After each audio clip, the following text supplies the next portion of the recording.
கனரா பேங்க்ல நகையை அடகு வைக்கிறீங்கன்னா நல்ல விஷயம் நடந்திருக்கு, ரொம்ப மோசமான விஷயம் நடந்திருக்கு. உங்களை ஏமாத்துறதுக்கான சில விஷயங்கள் கனரா பேங்க்ல பண்றத லைவா நான் பார்த்தேன். அது என்னங்கிறத டீட்டெயில்டா நான் சொல்லியிருக்கேன்.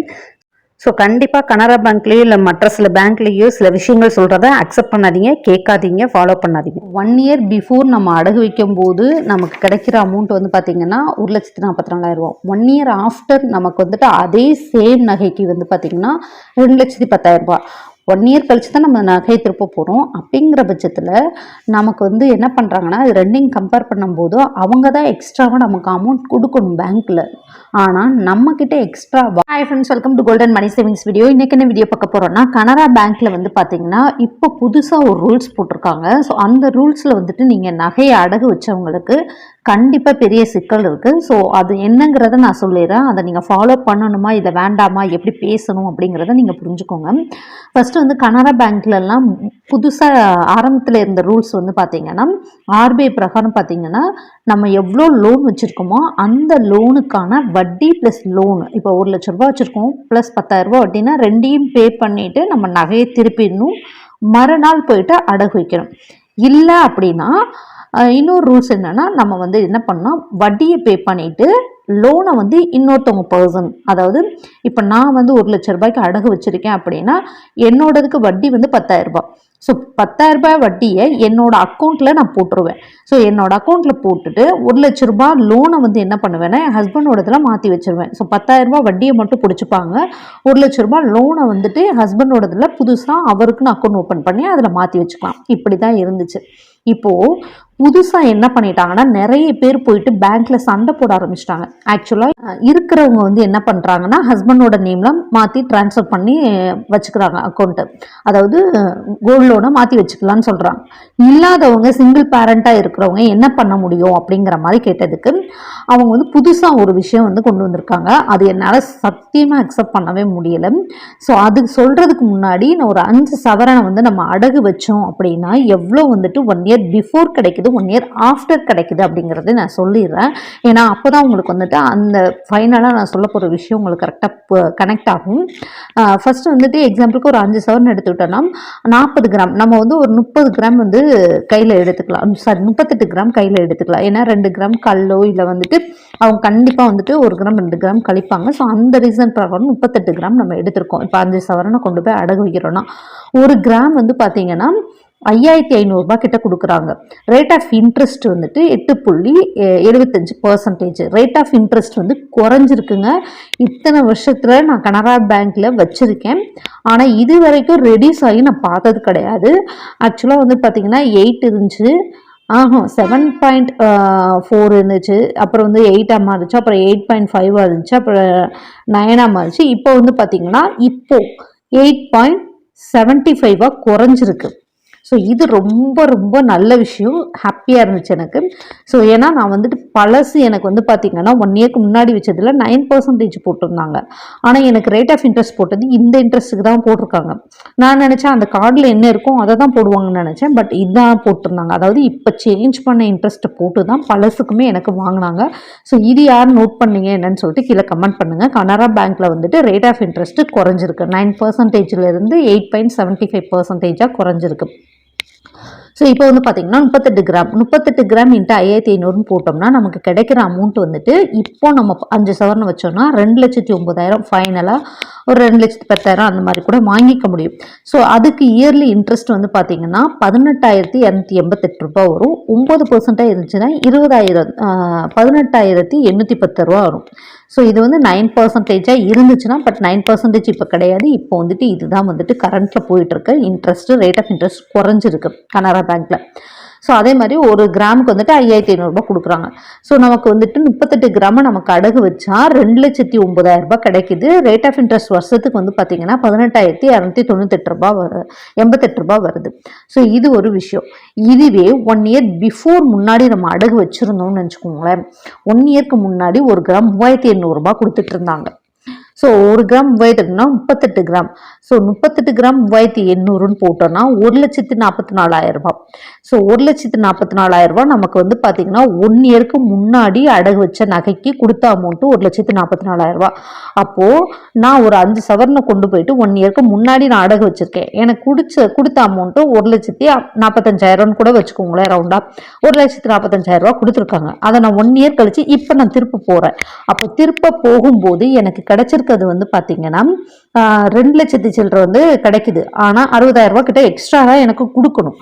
ஆனால் என்ன பண்ணுறாங்கன்னா இப்போ நம்ம வந்து அசல் ப்ளஸ் வட்டியை கட்ட முடியாது அப்படின்னு சொல்லிட்டு நிறைய பேர் இதை கம்ப்ளைண்ட் ரைஸ் பண்ணனால என்ன பண்ணிட்டாங்கன்னா, இப்போ இவங்க என்ன செய்கிறாங்கன்னா, அந்த சிங்கிள் பேரண்டாக இருக்கிறவங்க அவங்களால வந்துட்டு ஒரு நாளைக்குள்ள திருப்ப முடியாது அப்படின்னு சொல்கிறவங்களுக்கெல்லாம் வந்துட்டு எக்ஸ்ட்ரா 2 கிராம், எக்ஸ்ட்ரா 1 கிராம் இல்லை அரை பவன் எவ்வளோ உங்களால் முடியுமோ அதை கொண்டு வந்து கொடுக்க சொல்கிறாங்க. ஆக்சுவலாக 2 கிராமுக்கு மேலே கேட்குறாங்க, 1 கிராம் கொடுத்தா அக்செப்ட் பண்ண மாட்டேங்கிறாங்க. ஸோ 2 கிராம் அந்த மாதிரியாச்சும் நீங்கள் கொண்டு வந்து கொடுத்துட்டு நீங்கள் உங்கள் பேர்லேயே லோனை வந்து மாற்றி வச்சுக்கலாம் அப்படிங்கிற மாதிரி சொல்லியிருக்காங்க. இது என்னால் சுத்தமாக அக்செப்ட் பண்ண முடியல. நான் இப்போ வந்துட்டு வட்டி கட்டுறதுக்கு போயிருந்தேன். ஃபஸ்ட்டு நான் முதல் நாள் போனப்போ என்ன கேட்டேன்னா, லோனுக்கு வந்துட்டு எவ்வளோ இன்ட்ரெஸ்ட்டு, நான் வந்துட்டு ஒரு 3 இது வந்துட்டு எனக்கு வட்டி கட்ட வேண்டியது இருந்துச்சு, எடுத்துகிட்டு போயிட்டு கேட்க போயிருந்தேன். உங்களுக்கு டேட் முடிஞ்சு நீங்கள் கட்டியிருக்கணும் அப்படின்னு சொல்லி சொன்னாங்க. இல்லைங்க நான் அமௌண்ட் ரெடி பண்ணுறதுக்காக தான் எவ்வளோ வட்டின்னு கேட்குறேன் அப்படின்னு. அப்போ அவங்க சொன்னாங்க, நீங்கள் அசலோட வட்டியும் சேர்த்து கூட வச்சுக்கலாம், ஆனால் ஒரு 2-3 கிராம் எக்ஸ்ட்ரா கொண்டு வந்து கொடுக்கணும் அப்படின்னாங்க. எனக்கு தேவை கிடையாது, நீங்கள் எவ்வளோன்னு சொல்லிட்டு நான் வந்துட்டேன். மறுநாள் போகும்போது அதுவும் அந்த பொண்ணு சொன்னது தப்பாக சொல்லியிருக்கு. புதுசாக வந்து அந்த பொண்ணு சொன்னால் வட்டியும் கட்டிடணுமா, ஆனால் நம்ம லோனை வந்து நம்ம பேரில் மாற்றி வைக்கிறதுக்கு 2 கிராம் எக்ஸ்ட்ரா கொடுக்கணுமா. ஸோ நான் என்ன சொல்கிறேன்னா, 1 இயருக்கு முன்னாடியே 1,45,000 ரூபாய்க்கு நீங்கள் கொடுத்துருக்கீங்க அப்போ உள்ள கோல்டு ரேட் பிரகாரம், அதாவது 1 கிராம் பேங்க்ல உள்ள கோல்டு ரேட்டு பிரகாரம். ஆனால் இப்போ வந்துட்டு நமக்கு அந்த 1 இயருக்கு ஆஃப்டர் நம்ம நகையை திரும்ப போகிறோம்னா அதோட மதிப்பீடே வந்துட்டு அவங்க கணக்கு பிரகாரம் பார்த்தாலும் 60,000 நமக்கு எக்ஸ்ட்ரா தரணும். ஆனால் அந்ததையும் எக்ஸ்ட்ராவும் தரமாட்டாங்களாம். நம்ம வட்டி இப்போ வந்துட்டு ஒரு 18,288 ரூபாய் இருக்குன்னா அதை ஏற்றியும் இதோட வைக்கவும் கூடாதாம். வட்டியும் கட்டிடணும், இந்த அசலை வந்துட்டு 1,45,000 ரூபாய் பழசு இருக்கு அப்படின்னா அதுக்கான வட்டியை மட்டும் கட்டிடணும். வட்டியை கட்டிட்டு இந்த 1,45,000 ரூபாய் என்ன பண்ணணும்னா அதை வந்து நம்ம அமௌண்ட் ரெடி பண்ணி அந்த நகையும் திருப்பிக்கணுமா. இல்லை அப்படி திருப்பலைன்னா இதில் வந்து 2 கிராம் எக்ஸ்ட்ரா கொடுக்கணும். இப்போ 38 கிராம் இருக்கா, 40 கிராம் எக்ஸ்ட்ரா கொடுக்கணும். ஆக்சுவலாக வச்சுக்கிறதே 40 கிராம் தான், அதெல்லாம் அவங்களுக்கு வந்து அக்செப்ட் பண்ண மாட்டாங்களா. 2 கிராம் எக்ஸ்ட்ரா கொடுக்கணுமா, கொடுத்தா நம்ம பேரில் இந்த லோனை வந்து திரும்ப நம்ம பேரில் வச்சுக்கலாமா. இது வந்து ரொம்ப அநியாயம். நம்மளே வந்து ஒரு கஷ்ட சூழ்நிலைக்காக தான் நகையை கொண்டு போய் அடகு வச்சுட்டு அந்த 1 இயர்க்கு அப்புறம் நம்ம வட்டி ரெடி பண்ணுறதுக்கே கஷ்டப்பட்டு அந்த வட்டியை ரெடி பண்ணி போயிட்டு நம்ம வந்து கட்டுறோம். ஸோ அசல் மட்டும் இருக்கட்டும், வட்டியை கேட்டுட்டு ரெனியூல் பண்ணிட்டு வரோம். ஆனால் அதையே வந்துட்டு இவங்க வந்து என்ன பண்ணுறாங்கன்னா, கோல்மால் பண்ணி 2 கிராம் எக்ஸ்ட்ரா கொடுங்க, 3 கிராம் எக்ஸ்ட்ரா கொடுங்க, அதாவது இத்தனை சவரனுக்கு 2 கிராம், இத்தனை சவரனுக்கு 4 கிராம். இப்போ வந்துட்டு 10 சவரனா 4 கிராம் கேட்பாங்க, அப்போ 5 சவரனா 2 கிராம். இந்த மாதிரி எக்ஸ்ட்ரா எக்ஸ்ட்ரா எக்ஸ்ட்ரா கேட்டுகிட்டே இருக்காங்க. ஸோ 1 இயரில் நம்ம வந்துட்டு வட்டியை கட்டிட்டு ஒரு 2 கிராம் கொடுத்துருக்கோம் அப்படின்னா அடுத்த 1 இயரில் வட்டியை கட்டிட்டு இன்னும் 2 கிராம் கொடுக்கணும். அப்போ நம்ம தங்கத்தை எப்படி வாங்குறாங்கன்னா அமௌண்ட்டே கொடுக்காம எக்ஸ்ட்ராவா வாங்கிட்டு இருக்காங்க. நான் தான் சொன்னேன், அந்த அக்காட்ட வந்து சொன்னேன், பேங்க்ல ஒர்க் பண்றவங்ககிட்ட, இதெல்லாம் ரொம்ப சீட்டிங்காக இருக்கு. கஷ்டப்படுறவங்க உண்மையிலேயே வந்துட்டு வேற வழி இல்லை, அவங்களால இன்னொருத்தவங்க வந்து, அதாவது இப்போ நான் என் ஹஸ்பண்ட் மூலமா லோனை மாற்றி வைக்கிறேன்னா அவங்களால மாற்றி வைக்க முடியல. இப்படி நீங்கள் வந்து லோனை மட்டும் ரெடி பண்ண முடியாது, மாற்றியும் வைக்க முடியாது. அப்படிங்கிற பட்சத்தில் ஒரு கையில் போட்டிருக்க ஒரு ரிங்காக இருக்கட்டும், அப்படிதான் வந்து ஒரு பர்சன் சொல்லிட்டு போனாங்க, ஒரு ரிங்கா 2 கிராம் இருக்கு இந்தாங்க அப்படின்னு கொடுத்துட்டு வட்டியும் கட்டிட்டு போனாங்க. ஸோ இதெல்லாம் பார்க்கும்போது ரொம்பவே கஷ்டமா இருந்துச்சு. இது வந்து ரொம்பவே தப்பான ஒரு விஷயம். இந்த மாதிரி எந்த பேங்க்ல பண்றாங்கன்னு சொல்லிட்டு கீழே கமெண்ட் பண்ணுங்க. பட் கனரா பேங்க்ல இப்படி பண்றது என்னால் ஏற்றுக்கவே முடியல. முடிஞ்ச அளவுக்கு நகையை திருப்புறதுக்கு ட்ரை பண்ணிடுங்க. அதாவது அசல் ப்ளஸ் வட்டியை கட்டி ஃபுல் அமௌண்ட்டையும் திருப்பிடுங்க. திருப்பிட்டு கூட மறுநாள் நீங்கள் வந்துட்டு, அதாவது எனக்கு யாருமே இல்லை மாற்றி வைக்க முடியாது, இப்போ நான் வந்து என் ஹஸ்பண்ட் இருக்கனால மாற்றி வச்சுக்கிறேன், பட் யாருமே இல்லை அப்படின்னு யோசிக்கும் போது எங்கிட்டாச்சும் ஒரு நாள் கைமாத்தாவோ இல்லை உங்ககிட்ட இன்னொரு நகை இருந்துச்சுன்னா அதை அடகு வச்சோ ஏதோ ஒரு அரேஞ்ச் பண்ணி அசல் ப்ளஸ் வட்டி கட்டிடுங்க. இந்த எக்ஸ்ட்ராவாக தங்கம் கொடுக்குறத அக்செப்ட் பண்ணாதீங்க, தயவு செய்து அக்செப்ட் பண்ணாதீங்க. அதே மாதிரி அசல் கட்டுற விஷயமும் இருக்கு. கொஞ்சம் கொஞ்சமாக அசல் கட்டுறதெல்லாம் இருக்கா, பழைய மெத்தட்ஸ் இருக்கான்னு கேட்குறீங்க. நிறையவே பழைய மெத்தட்ஸ் இருக்குது. ஸோ அதை தான் நான் வந்து தெளிவாக சொல்லியிருக்கேன். ஆர்பிஐ ரூல்ஸில் வந்துட்டு பார்த்தீங்கன்னா ரெனிவல் கிடையாது. ஆனால் அசல் வந்துட்டு கண்டிப்பாக நம்ம மாதம் மாதம் எவ்வளோ அமௌண்ட்டு வேணாலும் கட்டலாம். ஸோ 6 மந்த்துக்குள்ளே வந்துட்டு வைக்கிறதா இருந்தாலும் வச்சு 6 மந்த்துக்குள்ளே நகையை திருப்பலாம். 1 இயரில் வச்சு திருப்பதாக இருந்தாலும் 1 இயரில் வச்சு திருப்பலாம். ரேட் ஆஃப் இன்ட்ரெஸ்ட் ரெண்டுக்குமே ஒரே மாதிரி தான். இப்போ சில இதில் பார்த்தீங்கன்னா 1 இயர் மெத்தட் மட்டும்தான் இருக்கும். அப்படின்றப்போ அங்கே வந்துட்டு பார்த்தீங்கன்னா ரேட் ஆஃப் இன்ட்ரெஸ்ட் வேறு மாதிரி இருக்கும். ஆனால் கனரா பேங்க்கில் 1 இயருக்கும் ரேட் ஆஃப் இன்ட்ரெஸ்ட் 8.75 தான், 6 மந்த்துக்கும் ரேட் ஆஃப் இன்ட்ரெஸ்ட் 8.75 தான். ஆனால் என்னென்னா நீங்கள் 6 மந்த்தில் திருப்பிடணும் அப்படிங்கிற ஒரு விஷயம் தான் அங்கே ஓடும். அவ்வளோதான். ஸோ உங்ககிட்டே கேட்பாங்க 6 மாதத்து ஸ்கீமில் வைக்கவா இல்லை 1 இயர் ஸ்கீமில் வைக்கவா? நீங்கள் வந்துட்டு உங்களால் திருப்ப முடிஞ்சுன்னா 6 மந்த் ஸ்கீமை சூஸ் பண்ணுங்கள். இல்லை முடியல அப்படின்னா 1 இயர் ஸ்கீமை வந்து சூஸ் பண்ணிக்கோங்க. ஸோ வந்து இந்த ரெனிவல் பண்ண முடியாதவங்க இந்த மெத்தடை ஈஸியாக நம்ம வந்துட்டு கொண்டு வர முடியும். ஃபைனலாக நம்ம வந்து நகையை வந்துட்டு மொத்த அமௌண்ட்டை அசல் ரெடி பண்ணுறதுக்கு கொஞ்சம் கொஞ்சமாக இது பண்ணலாம். இப்போ எக்ஸாம்பிளுக்கு 2,10,000 ரூபாய் இருக்குது நம்ம வாங்கியிருக்கோம் அப்படின்னா நம்ம ஒரு 10,000மோ 15,000மோ 20,000மோ 30,000மோ கட்டி கட்டி வச்சோன்னா ஃபைனலாக ஒரு 1,50,000மோ 1,40,000மோ இருக்கும்போது 2,10,000 எங்கே இருக்குது, 1,40,000 எங்கே இருக்குது? ஸோ ஒரு 60,000 50,000 கிட்ட நம்ம கட்டி வைக்கும்போது நம்ம வந்து இந்த அமௌண்ட்டை ரெடி பண்ணி திருப்புறதுக்கு ஈஸியாக இருக்கும். ஸோ அதனால நான் சொல்கிறேன் அசல் ப்ளஸ் வட்டியை கட்டி திருப்புறதுக்கு கொஞ்சம் ஈஸியாக இருக்கும். நம்ம கையில் வந்துட்டு பெரிய அமௌண்ட்டாக போய் இன்னொருத்தவங்ககிட்ட கேட்குறத விட கொஞ்சம் அமௌண்ட்டு கேட்குறதுக்குமே ஈஸியாக கேட்கவும் முடியும். 1,40,000 ரூபாய் அப்படின்றப்போ ஒருத்தவங்கள்ட்ட கை மாத்தா வாங்கி அதை கட்டிட்டு திரும்ப வந்து மறுநாள் அடகு வச்சு அவங்க கிட்ட அந்த அமௌண்ட்டை பே பண்ண முடியும். ஆனால் இது ரொம்பவே சிக்கலான விஷயம் தாங்க, ரொம்ப ரொம்ப சிக்கலான விஷயம். எனக்குமே இதெல்லாம் வந்து பார்த்திங்கன்னா ரொம்பவே கஷ்டமாக இருக்குது. எனக்கு ஏகப்பட்ட நகைகள் என்னோடது அடகுல இருக்குது வீடு வாங்கணும்னு சொல்லிட்டு. பட் நாங்கள் அப்பப்போ வட்டியை மட்டும் ரெடி பண்ணுறதுக்கு ஒரு 1 மந்த்துக்கு முன்னாடியே வந்துட்டு ப்ரிப்பேர் ஆகி அதை ரெடி பண்ணி கட்டிகிட்டு இருக்கோம். இப்போ சிக்கல் தான், பட் ஏமாறாமல் இருக்கணுன்ற விஷயத்தில் நான் ரொம்பவே தெளிவாக இருக்கேன். எனக்கிட்டையுமே வந்துட்டு பார்த்திங்கன்னா 2 கிராம் 4 கிராம் அப்படி கேட்டாங்க. பட் நான் வந்து இல்லை, என்னோடய வட்டியை கட்டிட்டு நான் லோனை மாற்றி ஹஸ்பண்ட் பேரில் வச்சுக்கிறேன் அப்படின்னு சொல்லிட்டேன். இல்லைன்னா நானும் என்ன பண்ணியிருக்கணும், ஒரு 4 கிராம் அரைப்பவன் காப்பவன் அப்புறம் முக்காப்பவன் அந்த மாதிரி ஏதாச்சும் கண்டிப்பாக நான் கொடுத்துட்டு தான் வந்துட்டு வட்டியை மட்டும் பே பண்ணிவிட்டு என்னோடதுக்கே ரெனிவல் பண்ணிவிட்டு வந்திருக்கணும். ஸோ இதில் வந்து ரொம்பவே உஷாராங்க. எக்ஸ்ட்ரா நகைகள் கொடுக்கவே கொடுக்காதீங்க. ஸோ அது போக இப்போ வந்து உங்ககிட்ட எக்ஸ்ட்ரா கிராம்ஸ் கேட்குறாங்கன்னா நீங்கள் இன்னொரு விஷயமும் கேளுங்க. நிறைய பேர் வந்துட்டு இப்போது நான் சொன்ன மாதிரியே பேங்க்கில் லைவாக முன்னாடி நடந்த விஷயத்த நான் சொல்கிறேன். அவங்க வட்டி மட்டும்தான் பே பண்ண வந்தாங்க.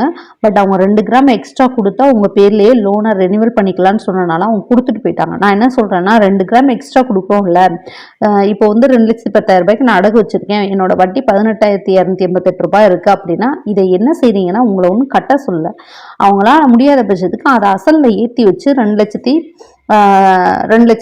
30,000 வந்துட்டு மொத்தமாக அசலில் ஏற்றி வச்சுட்டு, அதாவது என்ன வட்டி வருதோ அதை அசலில் ஏற்றி வச்சு நீங்கள் வந்துட்டு லோனை வந்து ரெனிவல் பண்ணி கொடுத்துருங்க. எக்ஸ்ட்ரா 2 கிராம் கூட வாங்கிக்கோங்க அப்படின்னு சொன்னால் கூட அக்செப்ட் பண்ணிக்க முடியும். எக்ஸ்ட்ரா 2 கிராம் வாங்கிப்பாங்க, வட்டியும் கட்டணும், அந்த லோன் அமௌண்ட்டை மட்டும் ரெனிவல் பண்ணி கொடுப்பாங்க.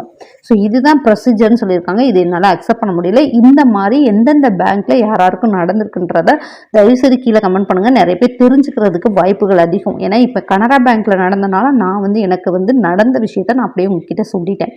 ஸோ இதே மாதிரி வந்துட்டு யாராருக்கு எந்த பேங்க்கில் நடந்திருக்குன்னு நமக்கு தெரியாது. சில பேங்க்கில் இந்த மாதிரி ரூல்ஸே இல்லாமல் இருக்கலாம், சில பேங்க்கில் இருக்கலாம். அப்படி யாருக்காச்சும் இருந்துச்சுன்னா கீழே எந்த பேங்க்குன்னு மென்ஷன் பண்ணி கமெண்ட் பண்ணும்போது நிறைய பேருக்கு யூஸ்ஃபுல்லாக இருக்கும், நானும் தெரிஞ்சுப்பேன். ஸோ அடுத்து வந்து பார்த்திங்கன்னா ஏடிஎம்லேயே நகையை அடகு வைக்கிற மெத்தடு வந்துட்டு பார்த்திங்கன்னா வரப்போகுது அப்படின்னு சொல்லியிருக்காங்க. ஸோ அது எப்படிங்கிறத கண்டிப்பாக கொண்டு வந்துருவாங்க. அதுவும் அது எப்படின்னா நம்ம ஏடிஎம்மில் போயிட்டு நம்ம நகையை வச்சோம் அப்படின்னா அது பியூரிட்டி எல்லாமே செக் பண்ணிவிட்டு நம்ம டீட்டெயில்ஸ் எல்லாமே, அதாவது நம்ம அக்கௌண்ட் புக் எடுத்துகிட்டு போனோம்னா அந்த அக்கௌண்ட் புக்கில் நம்மளோட நம்பரை என்ட்ரி போட்டு எல்லா டீட்டெயில்ஸையும் நம்ம கொடுத்துட்டோம் அப்படின்னா அவங்க வந்து ஏடிஎம்லேயே நமக்கு அமௌண்ட்டு வந்துட்டு கொடுத்துருவாங்க. ஸோ ஏடிஎம்லேருந்து அப்படியே நகையை எடுத்துக்கிற மாதிரி, அதாவது ஏஐ மூலமாக இந்த விஷயத்தை பண்ண போகிறாங்க அப்படின்னு சொல்லிட்டு இது வந்து தெலுங்கானாவில் வந்துட்டு பார்த்திங்கன்னா நடைமுறைக்கு வந்துருச்சு அப்படின்னு சொல்கிறாங்க. சீக்கிரம் நமக்கு வர்றதுக்கான வாய்ப்புகள் இருக்குது. அதே மாதிரி பார்த்திங்கன்னா இந்த இஎம்ஐ மெத்தடு வந்து நிறைய பேர் வந்து கமெண்ட் பண்ணிகிட்டே இருக்கீங்க, இஎம்ஐ மெத்தடு இருக்காக்கா எப்படின்னு சொல்லிட்டு. அதுவுமே வந்துட்டு பார்த்திங்கன்னா ஆர்பிஐ வந்துட்டு அதுக்கான விஷயத்தை வந்துட்டு கொண்டு வரணும் அப்படிங்கிற மாதிரி சொல்லியிருக்காங்க. எப்படி நமக்கு வந்துட்டு வட்டியை கட்டி அசலையும் கட்டி நகையை திருப்பிட்டு நீங்கள் மறுநாள் அடகு வச்சுக்கோங்க அப்படின்னு சொல்லி ஒரு ரூல்ஸை இப்போ ஸ்ட்ரிக்டாக ஃபாலோ பண்ணுறாங்களோ அதே மாதிரி இஎம்ஐ ஆப்ஷன்ஸ் எப்படி பஜாஜில் நம்ம பொருள் எடுத்தால் மாதம் மாதம் அமௌண்ட் பே பண்ணிவிட்டு அந்த பொருள் ஃபைனலாக நமக்கு ஆகிற மாதிரி செட் பண்ணி ஒரு அமௌண்ட் கொடுக்குறாங்களோ அதே மாதிரி இந்த நகையை நம்ம கொண்டு போய் அடகு வச்சோன்னா மாதம் மாதம் இந்த நகைக்கு இவ்வளோ இஎம்ஐ பே பண்ணணும் அப்படின்னு சொல்லிட்டு இது வந்து 6 மந்த்ல இவ்வளோ அமௌண்ட்டு, 12 மந்த்ல இவ்வளோ அமௌண்ட்டு, 24 மந்த்ல இவ்வளோ அமௌண்ட்டுன்னு சொல்லிட்டு பிரித்து நம்ம கொடுப்பாங்க. மாதம் மாதம் நம்ம அந்த அமௌண்ட்டை பே பண்ணிட்டோம் அப்படின்னா ஃபைனலாக என்ன அமௌண்ட்டோ பே பண்ணிவிட்டு நம்ம அந்த நகையை நம்ம வாங்கிக்கலாம். ஸோ என்னை பொறுத்தவரையும் பெஸ்ட்டான ஒரு விஷயம்னா இந்த இஎம்ஐ கொண்டு வரதை நான் அக்செப்ட் பண்ணிப்பேன். அதுவுமே வந்துட்டு கம்பல்சரியே பண்ணக்கூடாது. கம்பல்சரி இல்லாமல் அவங்கவுங்க விருப்பத்துக்கு ஏற்ற மாதிரி இப்போ வந்துட்டு இதுவுமே வந்துட்டு வட்டியை வந்து கம்பல் பண்ணாமல் இருந்திருந்தாங்கன்னா நிறைய பேர் கஷ்டத்தை வந்து அனுபவிக்க வேண்டிய அவசியம் இருந்திருக்காது. ரொம்ப பேர் நான் பேங்க்கில் போய் பார்த்துருக்கேன்.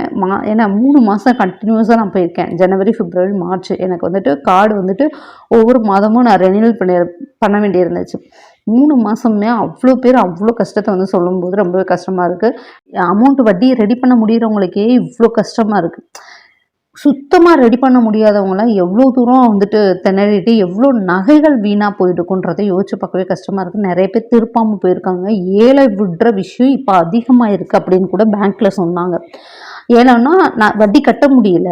இப்போ நான் வந்து 2 லட்சத்துக்கு வந்து பார்த்தீங்கன்னா 18,000 போட்டிருக்கேன். அப்புறம் 4 லட்சன்றப்போ உங்களுக்கு புரியும் நினைக்கிறேன். 40,000க்கு மேலே தாண்டி போயிடும். ஸோ அப்படிங்கிற பட்சத்தில் இந்த மாதிரி எக்ஸ்ட்ரா வந்துட்டு வட்டி வருது அப்படிங்கிறப்போ அந்த வட்டியை வந்து கட்ட முடியாமலேயே வட்டி கட்டினாதான் நம்ம வந்துட்டு நகையை ரெனிவல் பண்ண முடியும் அப்படின்னு நினச்சிட்டு இருப்போம்ல, அதுவும் கிடையாது. அசலும் கட்டணும், வட்டியும் கட்டணும், ரெண்டையும் கட்டி திருப்பணுன்றப்போ 4,50,000 60,000ன்றப்போ கண்டிப்பாக ரெடி பண்ண முடியாமல் நிறைய பேர் வந்துட்டு வட்டியே கட்ட முடியாமல் நகை வந்து ஏலத்துக்கு போயிடுச்சு அப்படின்னு சொல்லிட்டு பேப்பர்லையும் போட்டிருக்காங்க. அதே மாதிரி கனரா பேங்க்கில் அந்த அப்ரைசர் வந்து என்கிட்ட சொன்னார், இந்த மாதிரி வந்துட்டு நோட்டீஸ் விட்டுருக்கோங்க, நிறைய நகைகள் வந்துட்டு இப்போ வந்துட்டு வட்டி கட்டாதனால ஏலத்துக்கு போயிடுக்கு அப்படின்னு சொல்லிட்டு.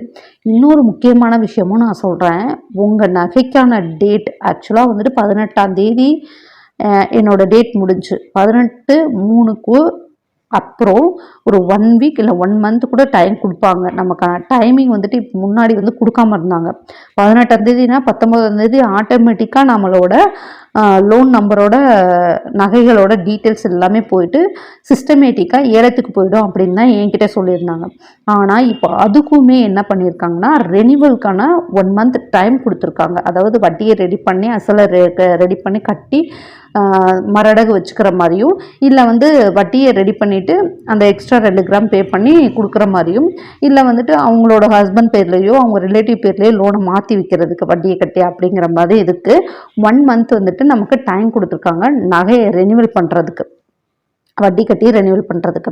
ஸோ இந்த விஷயத்துக்கு வந்துட்டு நிறைய பேர் இந்த 1 மந்த் டைம் கொடுக்காம உங்கள் நகையை யாராச்சும் ஏலம் விட்டுட்டாங்க அப்படின்னா நீங்கள் கன்சியூமர்கிட்ட போயிட்டு அந்த கன்சியூமர் கோர்ட்டில் போயிட்டு நீங்கள் வந்து கேஸ் கொடுக்கலாம். கேஸ் கொடுத்தீங்கன்னா கண்டிப்பாக உங்களுக்கு அதுக்கான தீர்ப்பு இருக்கும். அதே மாதிரி உங்களுக்கு ஒரு இன்ஃபர்மேஷனுமே கொடுக்காம, எக்ஸாம்பிளுக்கு ஒரு மெசேஜ் பண்ணாமையோ ஒரு கால் பண்ணாமலேயோ உங்களுக்கு எந்த ஒரு இன்ஃபர்மேஷனுமே கொடுக்காம உங்கள் நகையை ஏலம் விட்டுருக்காங்க, அதாவது டேட்டுக்கு முன்னாடி ஏலம் விட்டுருக்காங்க அப்படின்னாலும் கண்டிப்பாக நீங்கள் போயிட்டு கன்சியூமர் கோர்ட்டில் வந்துட்டு நீங்கள் வந்து கேஸ் கொடுக்கலாம்.